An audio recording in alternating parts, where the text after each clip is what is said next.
Well, Sunday's fatal standoff pitting Piscataway police officers against one of their own is still under investigation.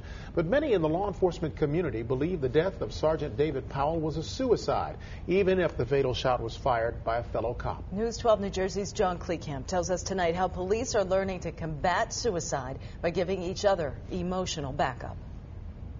When Sergeant David Powell called Piscataway police Sunday afternoon and announced he was barricaded in his home with hostages, the former SWAT team leader put his colleagues in an awful position. Powell was killed, triggering waves of complicated feelings within the force.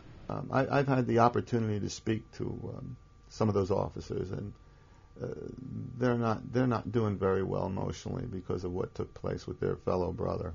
Dr. Eugene Stefanelli is the clinical coordinator for the New Jersey PBA. He says cops make up 90% of his clients. Next to him is Cherie Castellano, program director of Cop to Cop, a crisis line for police. They consider the sergeant's death a suicide.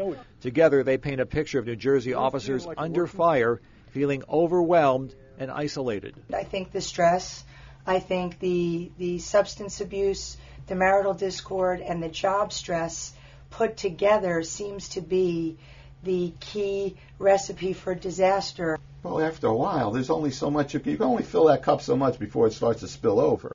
Cop to Cop tracks officer suicides in New Jersey and has seen the number climb steadily in recent years. Last year, 13 officers took their own lives, while 4 died in the line of duty. In the world of law enforcement, it's not always easy to get police officers to open up. Cop to Cop is here for them, for those times when they don't feel like there's anyone else they can talk to about what they're going through. Well, you certainly call the right place. Cop to Cop hotlines are staffed by retired officers. By their own count, they've talked nearly 190 cops out of killing themselves. Now Cop to Cop and the PBA are trying to expand that support into the state's police forces, offering training in suicide prevention to officers themselves so they can spot a troubled colleague and know how to provide backup.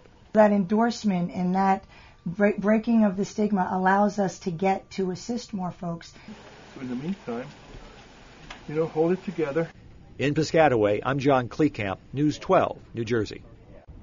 Well, by Cop to Cop's count so far this year, 5 active or retired officers have taken their own lives. Cop to Cop's number is up on our screen. It is 1-866-COP-TO-COP or 1-866-267-2267. You'll also find it in the numbers and links section of news12.com.